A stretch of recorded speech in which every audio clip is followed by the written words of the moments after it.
عباي بريطانيا نقوسن ديمقراسن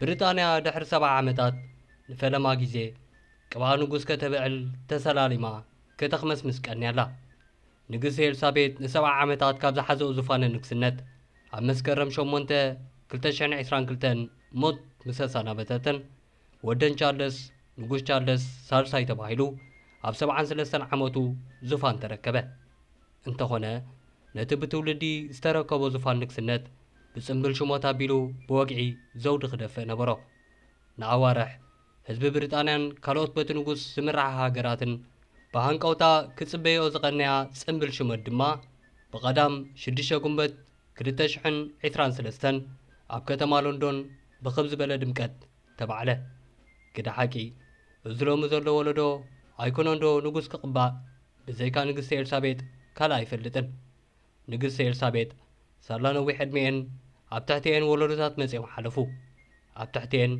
ብሪጣንያ ካብ ሃፀይነት ናብ ንግስነት ተቐየረት ኣብ ትሕቲአን ግዛት ብሪጣንያ ፀሓያይ ተዓርብን ተባሂሉ ንርብዒ ካብ ገጽ ምድሪ ዝጠቕልል ዝነበረ ግዛት ፈሪሱ ዓባይ ብሪጣንያ ብጂኦግራፍ ኣዝያ ንእሽተይ ሃገር ኮይና ቀጸለት ዕድመ ክሳብ ተፋንወን ንመንግስታት ዓለም ክመፁን ክኸዱን ቴክኖሎጂ ክቕየር ኣነባብራ ክልወጥ ተዓዚበን ማንም ናብ ዘይምልጣ ሞት ኣበላ ድሎሚ ግን ብዛዕባ ንግስቲ ኤልሳቤጥ ኣይኮናን ከንዕልል ብዛዕባ ወደን ንጉስ ቻርልስን ዝተረከቦ ንግስነት እንዳ እምበር ኣስመሮም ሃይሌ ምሳኹም ክጸንሕ ሰናይ ምክትታል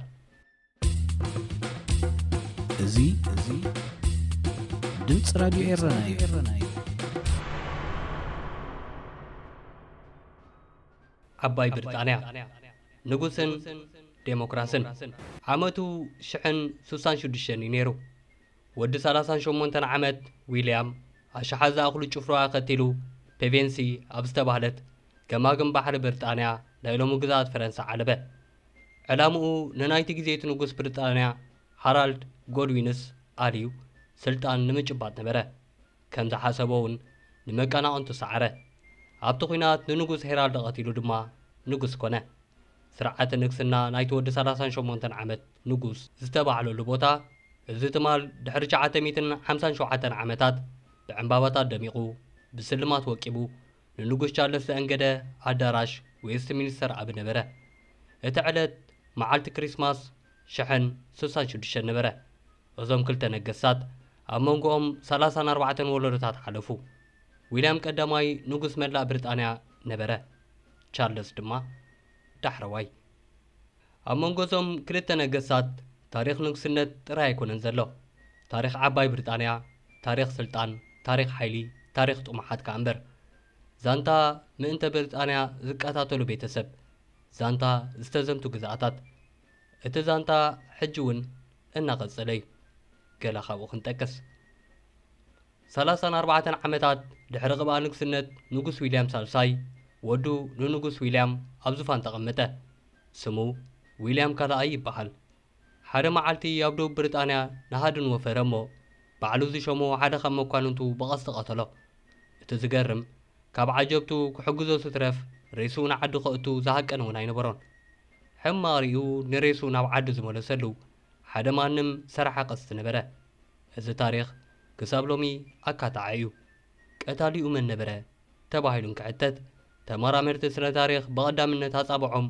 ናብ ሓዉ ልኡል ሄንሪ የዋጣውጡ ብዘይ ምኽንያት ኣይኮነን ሄንሪ ሓዉ ኣብ ዝተቐትለሉ መዓልቲ ኣብ ዊንቸስተር ዝርከብ ግምጃ ቤት ናይቲ ንግስነት ክቋጻጸር ኣሕልፎ ብተብተብ ናብ ሎንዶን ኣቕኒዑ ድማ ንጉስ ተቐብአ እዚ ዝኸውን ዘሎ ምእንተ መንበረ ንግስና ንዓበ ሓዉ ብምቕታል ነበረ ብቐዳም ቻርልስ ዝተቐመጣ መንበር ከምዚኦም ዝኣመሰሉ ተርእዮታት ዝለመደት ምዃና ኣየጠራጥርን ወዱ ወዱ ነዚ ሓዉ ቀቲሉ ኣብ ንግስና ዝተቐመጠ ንጉስ ዝኾነ ንጉስ ጆን ኣብ 1999 ዘውዲ ንግስነት ክደፍእ እንከሎ ኣርተር ዝተባህለ ወዲ ሓዉ ነታ መንበር ተመነያ ነዚ ዝተዓዘበ ንጉስ ጆን ነቲ ወዲ 16 ዓመት ወዲ ሓውን ተወዳዳሪኡን ዓይኑ ክፈስስ ፍረ ነብሱ ክቐጥቀጥ ኣዘዘ እቲ ጭካነ ሰብ ኣደንፀወ ወላውን ኣዛዚ ቤት ማእሰርቲ ከምዚ ዓይነቱ ጭካነ ንምፍጻም ሕልንኡ ከም ዘይፈቕደሉ ነጊሩ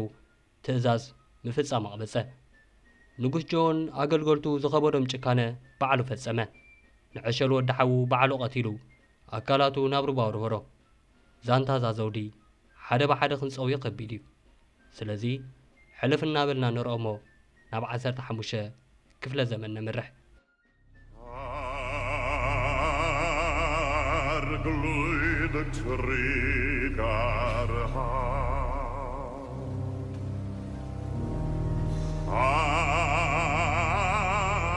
glöd tryggar ኣብዚ ክፍለ ዘመን ሓደ ካብቲ ደማዊ ታሪክ ትንግስነት ዝተሰነደሉ እዩ ነይሩ። እንግሊዝ ኣብ ኩናት ሕድሕድ ኣትያ ን30 ዓመታት ባዕላ ንባዕላ ተዋድአት። እቲ ኩናት ዘ ዋር ኦፍ ሮዝስ ተባሂሉ ይፍለጥ። ብዘይካ ደም ሮዛ ዝበሃል ነገር ኣይነበሮን። ን30 ዓመታት ባርባራውን ጨካንን ውግኣት ተኻይደ። እቶም ክልተ ተጻረርቲ ወገናት ገዛ ላንካስተርን ገዛ ዮርክን ይበሃሉ። ሰራዊቶም ኣብ 1471 ኣብ ዝገበሮ ውግእ ገዛ ዮርክ ተዓወተ። ነዚ ዓወት ክውን ንምግባር ኣሽሓ ዜጋታቱ ስለ ዝስየፈ ግን እቲ ኩናት ዝተኻየደሉ ቦታ ክሳብ ሎሚ ደማዊት መዳልያ ተባሂላ ትጽዋዕ ኣላ። ዮርክ ድሕሪ ዓወታ ንኤድዋርድ ራብዓይ አንገሰት። ኤድዋርድ ንሓዊ ጆርጅ ራእሲ ክላረንስ ብዕልዋ ጠርጠሮ። እንታይ ከም ስዕብ ገሚት ክሞትሉ ንሓዊ ኣሰሮ እሞ ቅኒ ኢሉ ኣቕተሎ። ዝገርም ሓዊ ንምቕታል ዝተጠቀመሉ ሜላ ወይና ኣብ ዝመልአ በርሚል ኣጥሒልካ ምቕታሉ ነበረ። ኣብ 1483 ኤድዋርድ ራብዓይ ሞተ። ተካኢኡ ወዲ 12 ዓመት ወዱ ድማ ስም ኣቡኡ ወሪሱ ኤድዋርድ ተባሂሉ ነገሰ። እዚ ሓድሽ ንጉስ ናብ ሎንዶን እናምርሐ ብሓዊ ኣቡኡ ተጨውየ እሞ ምስ ንእሽተይ ሓዉ ኣብ ግንቢ ሎንዶን ተኣስረ። ብድሕሪ እዚ ነዞም ኣሕዋት ርእዮም ዝብል ኣይተረኽበን። ሓቦም ንጉስ ተቐብአ። ድሕሪ ገለ ዕቁዳት ድማ ኣብቲ ተኣሲሮምሉ ዝነበሩ ቦታ ክልተ ኣስክሬን ተረኽበ። ናይ መን ምዃኑን እንታይ ኣጋጢሙን ትስሕትዎ ይብልን። ሓቦም ድሕሪ 2 ዓመታት ስልጣኑ ኸሰረ። መቸስ ነዚ ዛንታታት ሰሚዕኩም ሰበብ ብዛ መንበር ኣስተውዒልኩምሉ ትህልው። ዛንታና ግን ጀሚሩ እምበር ኣይተዛዘመን። ስለዚ ንቐጽል። ድሒሩ ሄንሪ ሻምናይ ናብ ስልጣን መጸ። ሄንሪ ጨካኒ ነይሩ። ካብ ኣንስቱ ንኽልተ ፈትሐ፣ ንኽልተ ቐተለ። ናይ መቕታል ወኑ ብኣንስቱ ጥራይ ዘዓግብ ኣይኮነን። ኣብ 36 ዓመታት ስልጣኑ ከባቢ 57,000 ህዝቢ ቐተለ። እዚ ማለት ንመዓልቲ ዳርጋ 4 ሰብ ክስይፍ ነበሮ። ሓደ ካብኦም ቶማስ ክራምወል ይበሃል። ክራምወል ቀንዲ ሚኒስተር ናይ ሄንሪ እዩ ነይሩ። እተን ዝዓብያ ክልተ ዕማሙ ቀዳማይ ንሄንሪ ዝኾነ ኣንስቲ ኣማጺኡ ንመርዓ ምድላው ክኸውን እንከሎ ካልኣይ ሃይማኖት ምምሕያሽ ነበረ። እንተኾነ ሄንሪ ምዃኑ ስለ ዘይተርፎ ሓንቲ ካብተን ክራምወል ዘማጽኣሉ ኣንስቲ ኣሸገረቶሞ ንኣማጽኣ ክራምወል ብሞት ቀጽዖ። ነዛ ዘውዲ ካብ ኣባኣ ዝተቐበለት ጓሉ ኤልሳቤጥ ቀዳመይቲ እውን ንኣባኣ ትመስል ነበረት። ሜሪ ዝተባህለት ንግስቲ ስኮትላንድ ብስጋ ድማ ጓልሓ ኣባኣ ናብ መንበረ ንግስነታ ከተቋምት ጀመረት እሞ እዚ ንኤልሳቤጥ ደስ ኣየብላን። ስለዚ ንጓልሓ ኣባኣ ን18 ዓመታት ኣሲራ ድሕሪ ምስቃይ ቀተለታ። እንተኾነ ኢድ ሸናሐይ ጸናሐት ከም ዝበሃል ንግስቲ ኤልሳቤጥ ውላድ ኣይነበራን። ስለዚ ድሕሪ ሞታ እታ ትፈትዋ ስልጣን ናብ ወድታ ብኢዳ ዘቕተለታ ሜሪ ዝኾነ ንጉስ ጄምስ ቀዳማይ ኣበለት። ኣብዚ ዘመን ንግስነት ብሪጣንያ ካብ ግዛኣቱ ወፃኢ ኣቋሚቱ ናብ መላእ ዓለም ከስፋሕፍሕ ዝጀመረሉ ወቕቲ እዩ ነይሩ።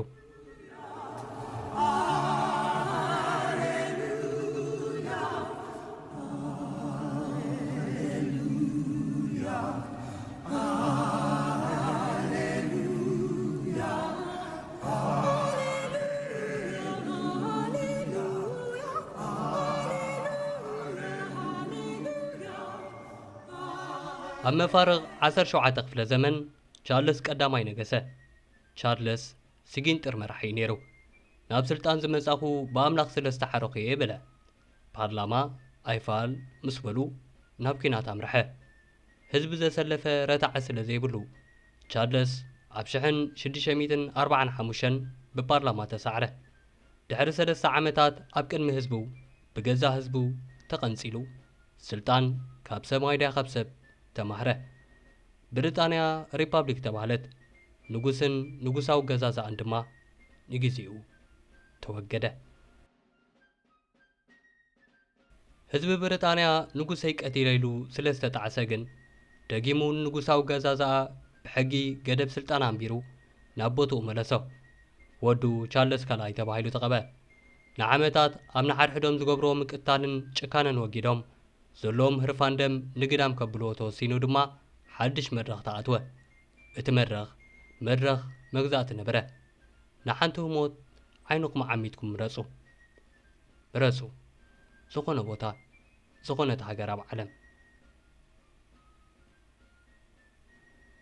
ዝመረፅኩሞ ቦታ ኣብ ሓደ ዘመን ብብሪጣንያ ተወሪሩ ምንባሩ ኣይጠራጥርን ከመይሲ 900ዊት ካብ ሃገራት ዓለምና ብሪጣንያ ወረራተን ስለ ትፈልጥ በዚ ወረራ ተሓጊዞም ኣብ 18 ክፍለ ዘመን ርእሰ ሓያላን ናይ ዓለም ኮኑ ካብ ሓይሎም ሃብቶሙ ቁጠባዊ ፖሊሶም ድማ ጊላነት ነበረ ግዳ ሓቂ ብሪጣንያ ጀማሪት ንግዲ ጊላነት ኣይኮነትን ዘመናውያን ጀመርቱስ እስፓኛን ፖርቱጋልን እየን ግን ብሪጣንያ ዝያዳ ኩለን ዝመለኸቶ ልዕሊ 3.4 ሚልዮን ኣፍሪቃውያን ብመቑሕና ተኣስሩ ናብ ግዛኣቶም ከም ባራዩ ንኸገልግሉ ኣጋዓዙ ካብዚኦም 2.7 ሚልዮን ናብ መዓልቦኦም ክበፅሑ ከለዉ እቶም ዝተረፉ ኣብ መንገዲ ሓጠሙ እቲ ዘውዲ ብቕትለትን ጥልመት ኣዝማድን ዝቖመ እዩ ብደምን ረሃፅን ጊላታት ዝተገዙ ህዝብታትን ዝጸንዐ እዩ ገሊኦም ከም ዝብልዎ ኣብ ውሽጢ 40 ዓመታት ብሰንኪ ፖሊስታት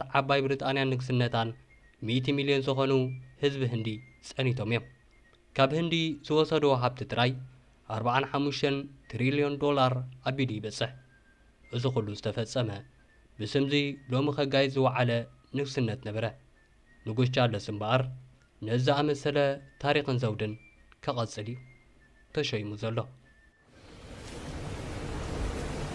Receive this all, set under the cross, and remember always that the kingdoms of this world are become the kingdom of our God and of his Christ. ንጉስ ቻርልስ ሳልሳይ Right now, the world is watching, counting down the minutes till a king is crowned. That promise of lifelong service I renew to all today. ንጉስ ቻርልስ ሳልሳይ ኣብ ባኪንግሃም ፓላስ ኣብ ዘመነ ንግስነት ኣባሓጉ ጆርጅ ሻርሻይ እዩ ተወሊዱ ኣብ መበል ሳልሳይ ዓመቱ ወላዲቱ ንግስቲ ኤልሳቤጥ ንግስቲ ዓዲ እንግሊዝ ኮና ካብ ሽዑ ጀሚሩ ድማ ወራስ ዓራት ምዃኑ ተፈልጠ ካብ ዩኒቨርሲቲ ካምብሪጅ ናይ ቢኤ ዲግሪ ኣለዎ ካብ 1971 ክሳብ 1975 ኣብ ሓይሊ ባሕሪ ብሪጣንያ ን5 ዓመታት ኣገልገለ ኣብ ሓይሊ ኣየር እውን ዝተፈላለየ ስልጠናታት ቀሲሙ ክሳብ ብደረጃ ኮሎኔልነት ሰሪሑ እዩ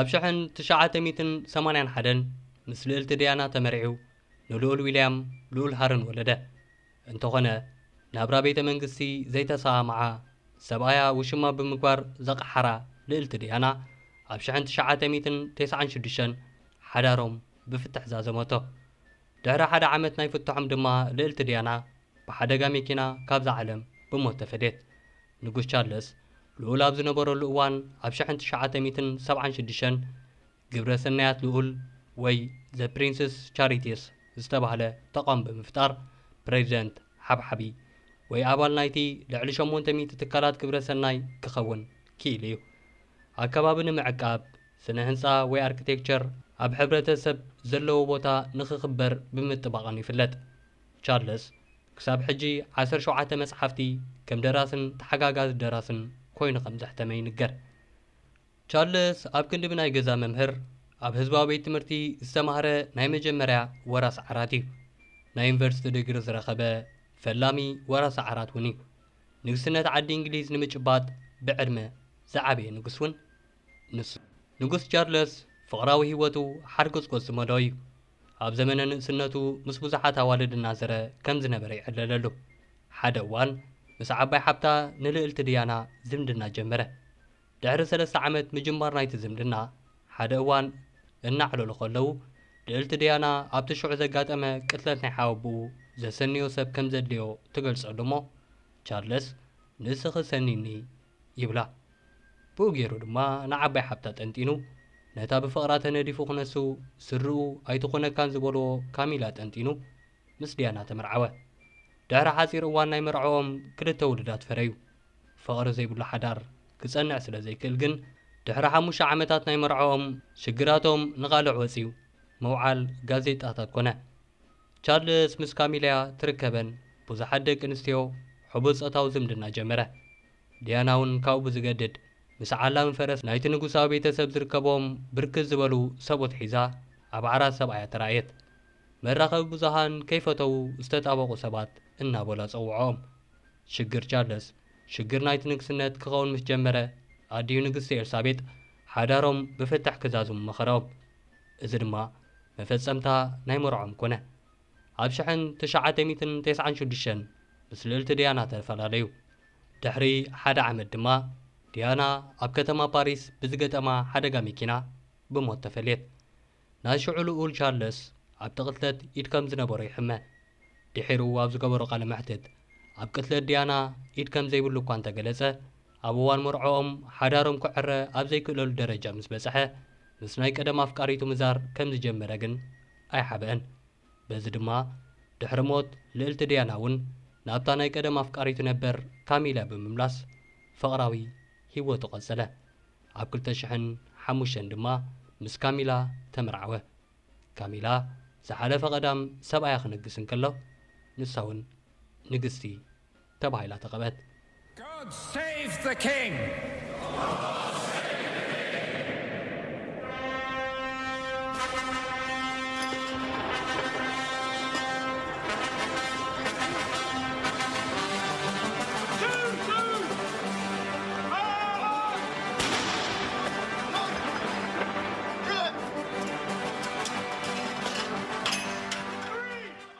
ንጉስ ቻርለስ ዝተቐበሎ ኣኽሊላት፣ ዘውድታት፣ ዘንጊ መንግስትን ማሕላታትን ርእሰ ብሔር፣ ርእሰ ሃገር፣ መራሒ ኮመንዌልዝ፣ መራሒ ኣብያተ ክርስቲያናት ዓዲ እንግሊዝ፣ መራሒ ሓይልታት ምክልኻል፣ ተንከባኻቢ ግብረ ሰናያት ክኸውን ከኸሎ እዩ።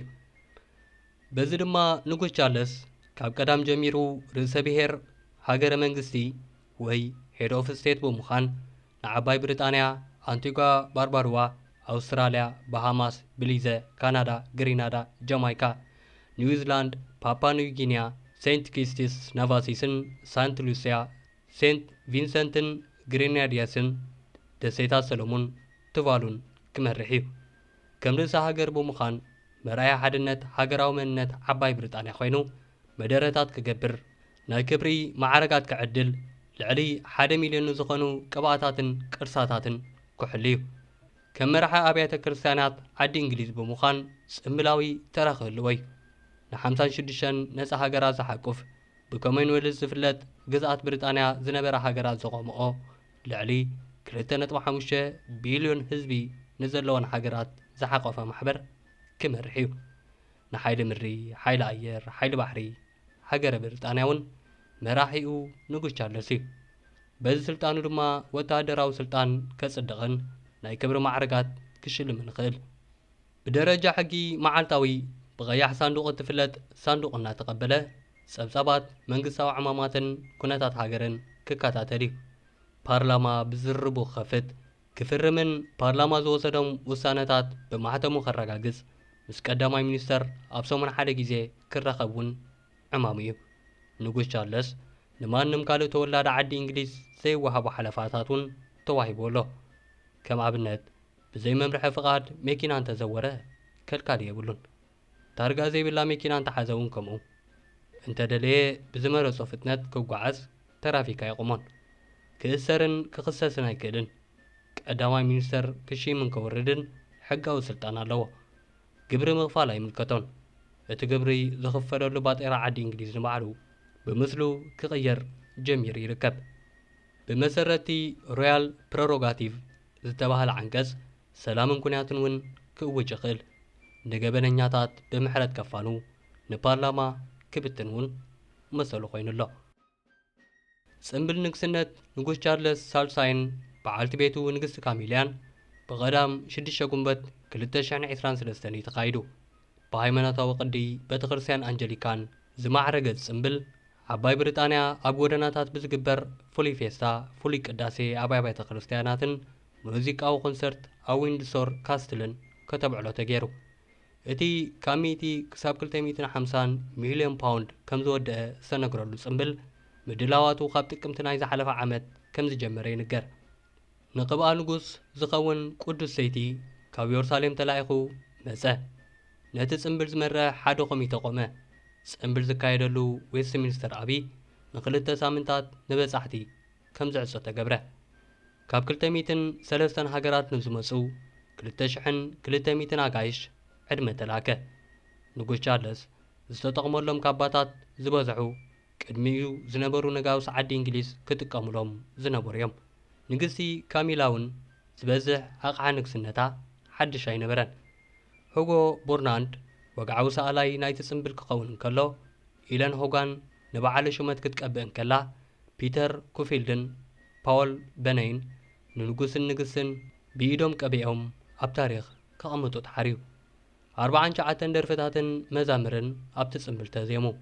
ዝበዝሑ ናይ ቀደም ክኾኑ እንከለዉ 12 ካብኣቶም ግን ሓደስቲ ዜማታት እዮም።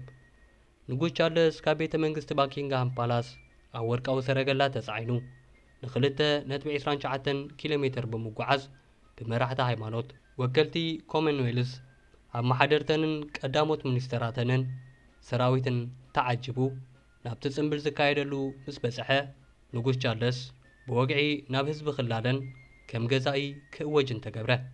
ብድሕሪ እዚ ድማ ንሕግታት ናይቲ ሃገር ክኽብር ንቤተ ክርስቲያን ክከላኸልን ቃለ መሓላ ፈጸመ።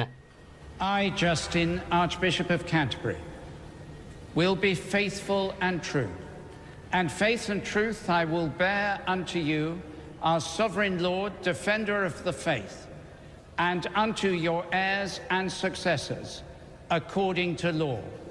So help me God. ጸሎት ተገይሩሉ ቅባ ቅዱስ ምስ ተቐበለ ድማ እታ ኣኽሊል ቅዱስ ኤድዋርድ ዝተባህለት ኣኽሊል ከም ትድፋሉ ተገብረ።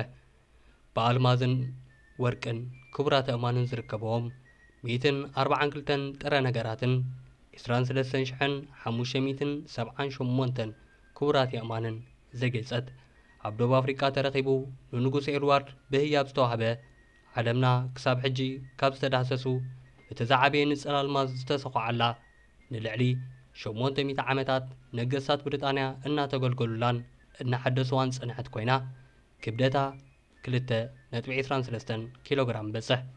ብቕጽበት እቲ ኣዳራሽ ኣምላኽ ንንጉስና ይሓሉ ብዝብል ድምፂ ክናወጽ እንከሎ ጎደናታት ዓዲ እንግሊዝ ብድምፂ ደወል ቤተ ክርስቲያን ተባሕተ። ካብ 13 ቦታታት ዓባይ ብሪጣንያ 21 መዳፍዕ ተተኮሰ። God save the King!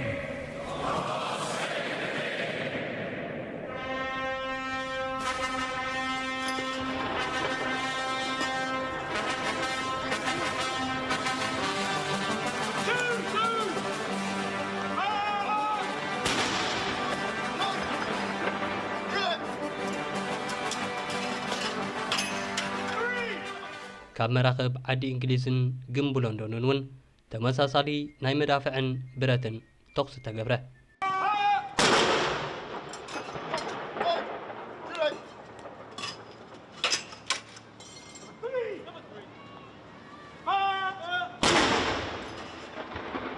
ብድሕሪ እዚ ንጉስ ቻርልስ ኣብ ዝፋኑ ከም ዝቕመጥ ምስ ተገብረ ኣርክቢሾፕ ካንተርቤሪ ልኡል ዊልያምን ቀሪቦም ኢድ ንጉስ ስዒሞም ኢድ ምስ ነስኡ ኣብቲ ኣዳራሽ ዝነበረ ዕዱሙን ህዝቢ ዓባይ ብሪጣንያን ካልኦት እቲ ንጉስ ዝገዘን ሃገራትን ሓቢሮም ነቲ ንጉስ ዘለዎም ተኣማንነት በማሕላ ከረጋግጹ ተገብረ።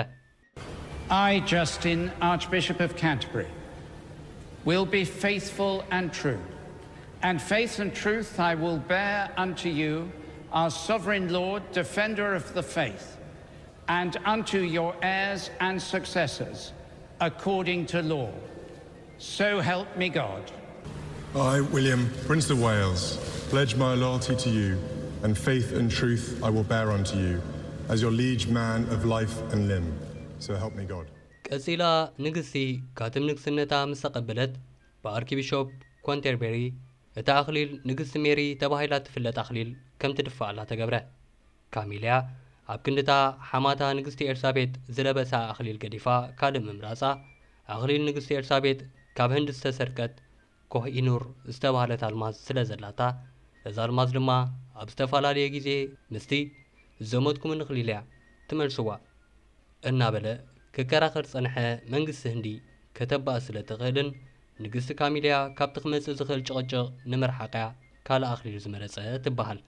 እታ ቀንዲ ኣኽሊል 25 ሰንቲሜትር ዝቑመታ 2200 ናይ ኣልማዝ እማን ዝርከባ ክትከውን እንከላ ክብደታ 590 ግራም ኣቢሉ ይበፅሕ። ዋላ እኳ ኣብ ማእከላ ካብቲ ህንዲ ተሰሪቕን ትብሎ ኣልማዝ ኮህኢኑር እንተለዋ ንግስቲ ካሚላ ግን እታ ኣኽሊል ንዓ ብዝምጥን ዓቐንን ዘየካትዕ ንብረትን ደጊማ ክትምስራሓላ እያ ጠሊባ። ብድሕሪ እዚ ንግስቲ ካሚልያ ኣብ ጎኒ ሰብኣያ ንጉስ ቻርለስ ኣብ ዙፋን ንግስነት ተቐሚጦም መግደፍ ተኻፊሎም ጸሎት ተገብረሎም። ንጉስ ቻርለስ ናብ ካልእ ወግዓዊ ኣኽሊሉ ምስ ቀየረ ጎድ ሴፍ ዘ ኪንግ ዝብል ሃገራዊ መዝሙር ብሪጣንያ እናተዘመረሎም ካብቲ ኣዳራሽ ወፁ። ምላሾም ናብ ባኪንግሃም ፓላስ ዝዓበየ ነበረ። ልዕሊ 5,000 ኣባላት ምክልኻል ብሪጣንያ 400 ኣባላት ሰራዊት ካብ 35 ሃገራት ኮመንዌልዝ ነቲ ንጉስ ክኽተልዎም ከለዉ 1,000 ካልኦት ገጾም ናብ ህዝቢ ገይሮም ኣብ መንገዲ ተሰርዑ። በዚ ከምዚ ኣገባብ ተዓጅቡ ናብ ቤተ መንግስቱ ዝኣተወ ንጉስ ቻርለስ ብባልኮኒ ኣባላት ስድራ ቤቱ ኣኸቲሉ ብምቕልቃል ሰላምታ ምስ ሃበ ድማ እቲ ጽምብል ተዛዘመ። መንግስቲ ብሪጣንያ እዚ ጽምብል ክንደይ ዋጋ ካሓቶይ ብወግዒ ነገረን። ስለዚ ድማ እዩ እዚ ጽምብል ቁጣዕ ህዝቢ ከላዓል ዝተረእየ። ከመካይዳ መንግስቲ ብሪጣንያ መጀመርያ ናይ 17 ክፍለ ዘመን ወግዒ ንምጽምባል ገንዘብ ህዝቢ ተባኽን። ቀፂልካ ዝባኸነ ገንዘብ ብዙሑ ይኹን መዓልኡ ኣይትነግርን እሞ ድማ ኣብዚ ብሪጣንያ ብቁጠባ ቁልውላው ተዋጢራ ሚኒስተር ድሕሪ ሚኒስተር ተባረረሉ ዘላ ዘመን ዞባ በታ ሃገር 10 ሚታዊት በፂሕ ኣሎ። እዚ ማለት ኣብ ምዕራባዊ ኤውሮጳ ይኹን G7 እቲ ዝለዓለ እዩ። ዜጋታታ ነዛ ዝበልዕዋ ምግብን ኤሌክትሪክን እውን ምኽፋል ሲኢኖም ከም ዘለዉ ይዛረቡ። መንግስቶም ግን ንጉሰ ንግስ ስለ ዘለኹ ተጸመሙኒ ዝብል ዘሎ እዩ ዝመስል። ዋላ እኳ መንግስቲ ብሪጣንያ ንጽምብል ንግስና ዘፍሰስክዎ ገንዘብ ብምስጢር ዝሕዞ እንተበለ እቲ ብዝሒ ግን ካብ 60 ክሳብ 250 ሚልዮን ይግመት። እዚ ገንዘብ ጥሙይ ንምዕንጋል፣ ሕሙም ንምሕካም፣ ጽጉም ንምርዳእ፣ ህፃናት ምምሃር ድዩ ክጠፍእ ዝግብኦስ ወዲ 74 ዓመት ሽማግለ ብዝተጋነነ ጽምብል ንምሻም ዝብል ሕቶ ግን ገና ኣካታዓ እዩ። ከም በዓል ኢልቶን ጆን፣ ሃሪ ስታይል፣ ስፓይስ ገርልስ፣ ኣደል፣ ሮቢ ዊልያምስን ዝኣመሰሉ ከዋኽብቲ ድማ ስራሓትኩም ኣቕርቡ ተባሂሎም ቅርብ ኣይንብላን ኢሎም መሊሶም። ብደረጃ ኣህጉር ጳጳስ ፍራንሲስ ጆ ባይደንን ዝርከቦም መራሕቲ ሃገራትን ፍሉጣት ሰባትን እውን ንኽዕደሙ ዝተላከሎም ጻውዒት ምስቲ ብመግዛእታዊ ታሪኽን ጌላነትን ዝፍለጥ ንግስነት ስሞም ንዘይምትእስሳር ብሜላ ክተርፉ ተራእዮም። ወላ እኳ እታን ዲሞክራሲ እሞ ልዕለይ መን ፈልጦ ኢላ ትምካሕ ብሪጣንያ ኣብዚ ናይ ቀዳም ጽምብል ብፊስካ ኣፍራስ ከሰንቡዳ ሓሲቦም እናበለት ገጽ ዘደሊ ቴክኖሎጅን ብታህዋኽ ዝወፁ ሕግታትን ጌራ ክትዕፍኖ ትፈትን ጸረ ንግስና ዝኾኑ ድምፅታት ግን ክስምዑ ቀንዮም። ንጉስ ቻርለስ ኣብ ዝኸዶ ዘበለ ክስዕብዎ ዝቐነዩ ንጉሰይ ኣይኮንካን ዝብሉ ጭርሖታትን ዳሃልቲ ድምፅታትን ካብ ዓይኒ ካሜራ ምኽዋሎም ኣይተኻለን። ልዕሊ 1200 ዝኾኑ ሪፓብሊካን እቲ ንግስነት ከብቅዕ ብዝተመርፀ ርእሰ ብሔር ድማ ክትካእ ሰልፊ ኣብ ምግባር ይርከቡ። ህዝባዊ ድይ ጠለቦም ንዝብል ግን ብቁጥርታት ክንምልሶ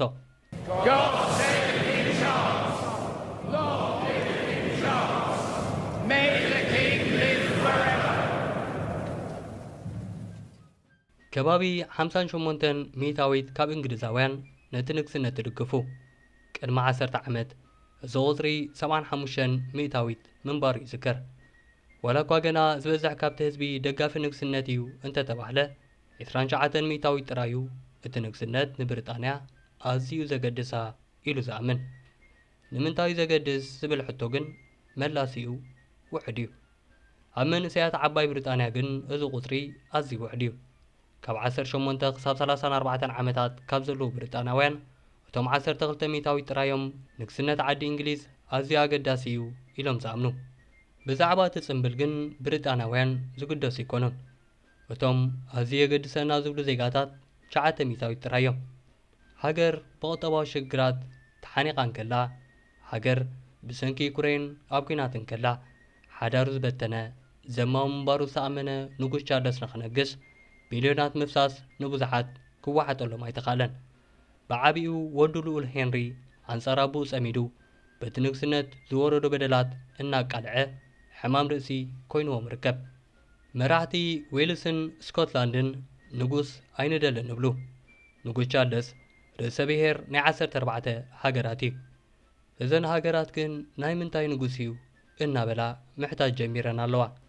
ኣውስትራልያ ካብቲ ንግስነት ክትላቐቕ መዲባ ኣላ ጀማይካ እውን ከምኡ ኣብ እዋን ንግስቲ ኤልሳቤጥ 17 ግዝኣታት ርእሰ ብሔር ክትኮነና ኣይንደልን ኢለን ተላቒቐን ነይረን ብወገን መንግስቲ ብሪጣንያ ኣብ ክንዲ ፖለቲካዊ ተፈላጥነት ዘለዎም ኣብ ውሳነታቱ ጣልቃ ከኣትዉ ዝኽእሉ ዝተመርፁ ፖለቲከኛታትን ኩሉ ሕራይሉ ዝቕበል ንጉስ ስለ ዝሕሾ ንለውጢ ዝደሊ ኣይኮነን እምበኣርከስ ንንጉስን ነቲ ንግስነትን ዓቂቦም ዘሎ ህዝባዊ ተፈታውነት ዘይኮነ ህዝባዊ ሸለልትነት እዩ ዝዓበየ ጸላእ ናይቲ ንግስነት እቲ ንግስነት ባዕሉ ምዃኑ እዩ ዘይውዳእ ናይ ምሕንሻሽ ባህርያቶም ግዳም ዝወፀ ቤተሰባዊ መሳሓባቶም ንማንም ብሪጣንያዊ ዘይመስል ቅዲ ኣነባብሮኦም ድማ እቶም ቀንዲ ጠንቂ ንውድቀቶም ክኾኑ ከም ዝኽእሉ ይግመት ንጉስ ቻርለስ ጽምብል ንግስነቱ ኣቓልቦ ዓለም ስሒቡ የዒንቲ ካሜራታት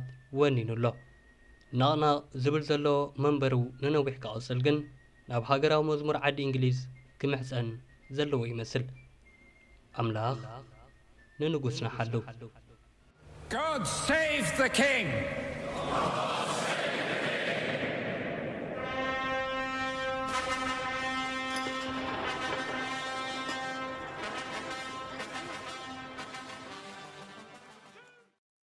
ክቡራት ተኸታተልትና ንሎሚ ንጉስን ዴሞክራስን ብዝብል ዘዳለናልኩም መደብ ኣብዚ ተዛዚሙሎ ሰሰናዩ